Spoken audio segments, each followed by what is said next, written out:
बालकृष्ण जी उर्फ पंडित जी के पास उनके ब्लॉग रीडर का एक नया मेल आया है। मेल में उसने बड़ी इंटरेस्टिंग बातें लिखी, जैसे श्रीमद् भागवत गीता सिर्फ एक रिलीजियस किताब नहीं है, ये मैनेजमेंट भी सिखाती है और पॉलिटिक्स भी। इसे इंडिया के टॉप इंस्टीट्यूट्स के साथ अब्रॉड की बहुत सारी यूनिवर्सिटीज ने भी अपने सिलेबस में रखा है, वगैरह वगैरह। दोस्तों ये जान लीजिए कि अभी आप सुन रहे हैं गीता ज्ञान, और अब वापस चलते हैं पंडित जी की तरफ। पंडित जी को इन सब बातों को पढ़कर बड़ी खुशी हुई। वे बहुत अच्छे से जानते हैं कि गीता ह्यूमन लाइफ की हर सिचुएशन में एप्लीकेबल है। ये ना सिर्फ हमें रास्ता दिखाती है, बल्कि लाइफ को देखने समझने का सही नजरिया भी देती है। हमारे जो भी रिलेशंस हैं, उनका सही मैनेजमेंट भी गीता सिखाती है। पंडित जी ये सोच ही रहे थे कि उन्हें कुछ दिनों पहले की एक घटना याद आ गई। पंडित जी के पड़ोस में एक बहुत ही अच्छी फैमिली रहती है। रमेश जी उस फैमिली के हेड हैं। फैमिली में उनकी पत्नी है और 2 बच्चे हैं, एक बेटा और एक बेटी। रमेश जी की फैमिली को पंडित जी बहुत सालों से जानते हैं। उन्होंने यहां जब जमीन खरीद कर घर बनाया तब उनके दोनों बच्चे बहुत छोटे थे और पंडित जी के बेटों के साथ उनकी खूब दोस्ती भी थी। रमेश जी की पत्नी और पंडित जी की पत्नी सरला भी टाइम के साथ पक्की सहेलियां बन गई थी। टाइम के साथ बच्चे बड़े होते गए और रमेश जी ने बेटे की शादी करवा दी। इस बात को भी अभी शायद 2 ही साल हुए हैं। उनकी बहू बहुत अच्छे परिवार से है, खूब पढ़ी लिखी लड़की है। इस शादी में पंडित जी और सरला जी ने बिल्कुल ऐसे भाग भाग कर काम किया जैसे उनके अपने बेटे की शादी हो। रमेश जी के कई गेस्ट पंडित जी के घर पर ही ठहरे थे। बहुत खुशी के माहौल में ये शादी हुई थी। दुल्हन आई तो रमेश जी की पत्नी ने पंडित जी और सरला का इंट्रोडक्शन ये कहकर दिया कि ये भी हमारी ही तरह तुम्हारे सास ससुर है।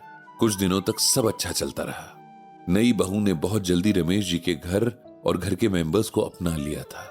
उसका नेचर बहुत अच्छा था, हमेशा हंसती हुई नजर आती थी। पंडित जी और सरला इस बात से बहुत खुश थे।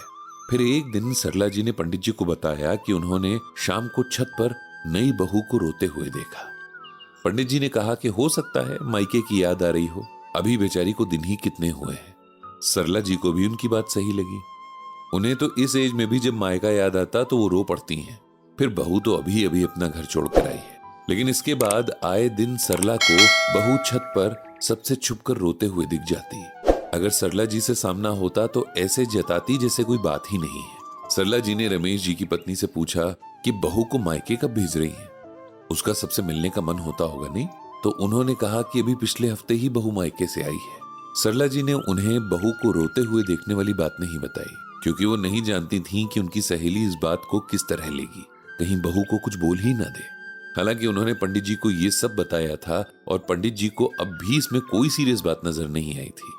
उल्टा उन्होंने सरला जी से कहा कि याद है जब हमारा बेटा राघव पढ़ाई के लिए दूसरे शहर गया था, तब कैसे हर दूसरे दिन हॉस्टल से कॉल करता था कि उसका मन नहीं लग रहा, उसे घर वापस आना है। कई बार तो रोने भी लगता था। हो सकता है कि इस लड़की को भी एडजस्ट करने में टाइम लग रहा हो। आखिर हर कोई एक जैसा तो नहीं होता, कोई कम तो कोई ज्यादा इमोशनल होता है।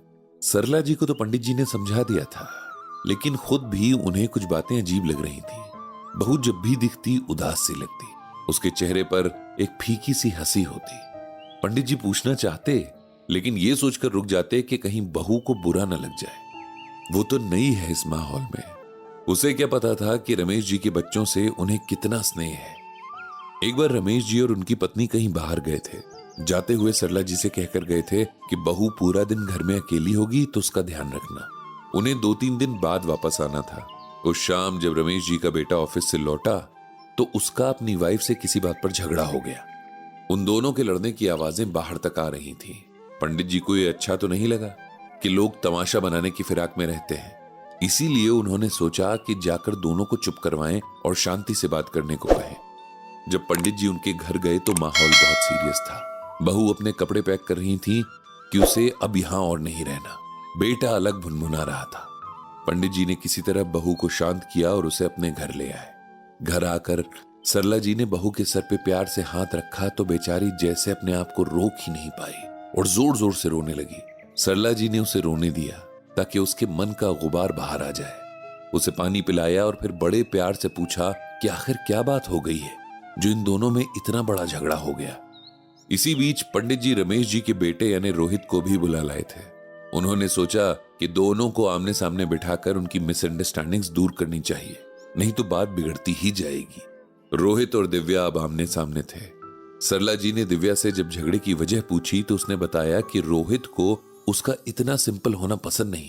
वो चाहता है कि वो मॉडर्न लड़कियों की तरह रहे, जॉब करे, उसके साथ ऑफिस की पार्टीज में जाए। लेकिन दिव्या को ये सब पसंद नहीं।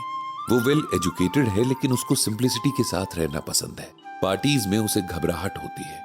वो अपने घर पे कोई भी काम शुरू कर सकती है ताकि रोहित को फाइनेंशियली सपोर्ट कर सके, लेकिन उसे बाहर जाकर जॉब करना पसंद नहीं। बस यही बात रोहित समझ नहीं पाता है।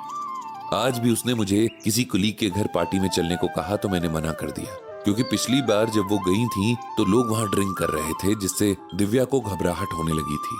इसीलिए उसने आज जाने से मना कर दिया। तो रोहित अपना आपा खो बैठा। रोहित से पूछा तो उसने भी यही कहा। उसने बताया कि वो दिव्या में वाइफ नहीं एक दोस्त ढूंढता है, जो उसके साथ कदम से कदम मिलाकर चले, लाइफ को उसके साथ एंजॉय करे। लेकिन दिव्या को तो खुद को बदलना ही नहीं है। अब पंडित जी को समझ आ गया था। उन्होंने रोहित और दिव्या को समझाने से पहले श्रीमद् भागवत गीता का ये श्लोक सुनाया। नास्ति बुद्धिर युक्तस्य न चा युक्तस्य भावना न चा भावयतः शांतिर शांतस्य कुतः सुखम। इसका मतलब है कि जिसने चित्त को यानी अपने मन को वश में नहीं किया, उसकी बुद्धि स्थिर नहीं होती और उसमें भावना भी नहीं होती, तथा भावनाहीन मनुष्य को शांति नहीं मिलती, और शांति रहित मनुष्य को सुख कैसे मिल सकता है। इसे सिंपल वर्ड्स में समझाता हूं। भगवान श्री कृष्ण अर्जुन से कहते हैं कि हमें अपने मन को सबसे पहले कंट्रोल में करना जरूरी है, क्योंकि सब कुछ तो हमारे मन के अनुसार नहीं हो सकता है, और जब मन के अनुसार नहीं होता तब हमें दुख होता है। जिसका मन कंट्रोल में नहीं होता उसकी बुद्धि भी स्थिर यानी एक जगह पर नहीं रहती है, क्योंकि मन ही तो बुद्धि को चलाता है। ऐसे मन में इमोशंस भी सही नहीं होते, और ऐसे इंसान को न शांति मिलती है और न ही सुख। तुम दोनों इस बात को ऐसे समझो कि तुम दोनों के शरीर में दो अलग आत्माएं हैं, जिनके अलग अलग संस्कार हैं। ऐसे में एक दूसरे से कुछ भी एक्सपेक्ट करने से पहले ये समझना जरूरी है कि जो आत्मा इतने समय से हमसे अलग संस्कारों के साथ है, उसे अपने हिसाब से एकदम से नहीं ढाल सकते। इसीलिए हमें एक दूसरे को रिस्पेक्ट देते हुए ये बात समझनी चाहिए। अपने मन को एक्सपेक्टेशंस के मामले में अपने कंट्रोल में रखना चाहिए। एक दूसरे के प्रति अपनी इमोशंस में भी ये एक्सेप्टेंस होनी चाहिए। ऐसा होने से हमारा मन शांत रहेगा और जीवन में सुख होगा। इसीलिए सबसे पहले एक दूसरे को एक्सेप्ट करो। एकदम से एक्सपेक्टेशंस का बोझ मत ला दो और ना ही बदलने की कोशिश करो। धीरे धीरे एक दूसरे के संस्कारों को समझने लगेंगे तो चीजें और भी आसान होती जाएंगी। ये सुनने के बाद रोहित और दिव्या थोड़ा शांत हुए। पंडित जी ने उन्हें और भी बहुत सारी बातें समझाकर वापस भेजा और मन ही मन भगवान श्री कृष्ण से उन दोनों को समझ देने की प्रार्थना की। तो ये था गीता ज्ञान का अगला एपिसोड,